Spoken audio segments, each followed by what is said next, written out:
I would first start with thanking the NGO Voices who invited me to speak today and share my story with all of you.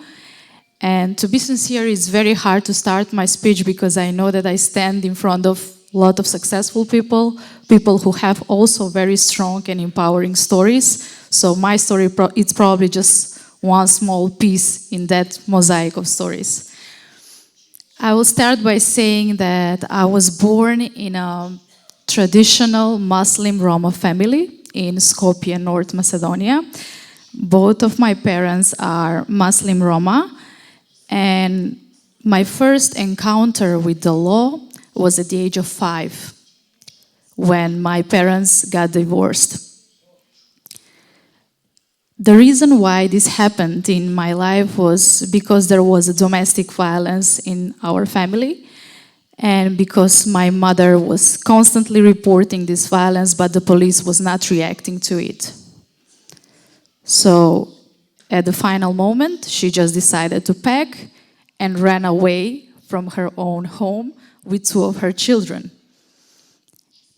I ended up living in another city in North Macedonia, in the hometown of my mama, Tetovo, which is a majority Albanian city in North Macedonia. And there was, I spent there the most beautiful days of my childhood, but also the most frightening ones, because I was there in 2001. And you know what it means to be in 2001 in North Macedonia as a child. One of the languages that I learned, actually, the Albanian language, it comes from that period of my childhood. I was raised in a neighborhood that was mixed. We were living one next to each other, Albanian, Macedonian, and Romani people. So I cherish that, and I respect my background because of that. I started my primary school in Tetovo, in one of the primary schools there. And it was not easy because I didn't even have with me my birth certificate. My mom didn't have it because she ran out of domestic violence from home. But thanks to some good people in that school who had understanding of the situation of our family, she managed to enroll me in the primary school, and that was a chance for me to have bigger progress in my life further.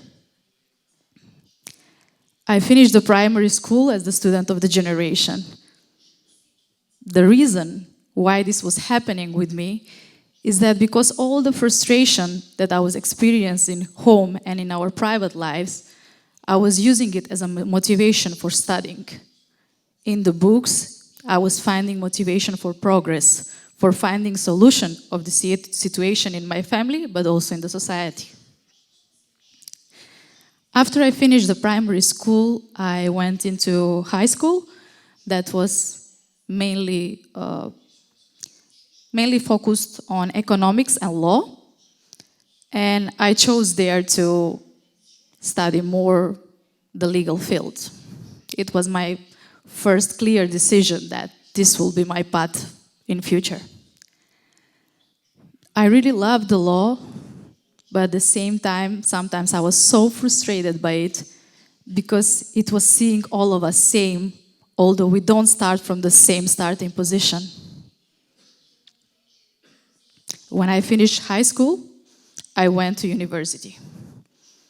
Well, this was another new step in my life because I had to move from the small city where I was living with my small family, again to Skopje, to the city where I was born. I started the first year with a lot of enthusiasm. I had professors who really appreciated my ambition, who knew that I am Roma and who were seeing that as a positive example for my community. But also I had professors who had a lot of stereotypes about Roma. So sometimes it was happening that I was sitting in the amphitheater together with all my colleagues and with the professor, and I was listening the professor of sociology talking in a stereotypical way about my community. And it was very frustrating to not stand up and say something. When I finished the university, most of my professors were encouraging me to stay in the country. And they were saying to me, stay here because you're one of the few educated Roma. I didn't agree with that because I knew many educated Roma, but they were not maybe as visible and lucky as me to be heard by others. My mom, as I was raised by a single mom, didn't have the financial background to allow me to continue with my studies. So my choice was either I stay in Macedonia and I work something totally different from my interests from the legal studies, or I try to go abroad with basically no support and try to find my way on my own. You can imagine what I chose. I learned about this program, Roma Graduate Preparation Program, that at that time existed in Central European University in Budapest. I was just scrolling on internet and I saw this title, "We offer scholarship for Romani students to study at the Central European University." I applied for the program, and after 2 months, I got an acceptance letter. So I was super excited. I packed and I traveled with my first flights outside of North Macedonia to Budapest. So that was really my first flight. When I arrived to Budapest, I had no expectations for staying there longer. I was thinking I will finish my MA and then I will go back with my family and probably find some good job with an MA in Macedonia. But it didn't happen exactly like that.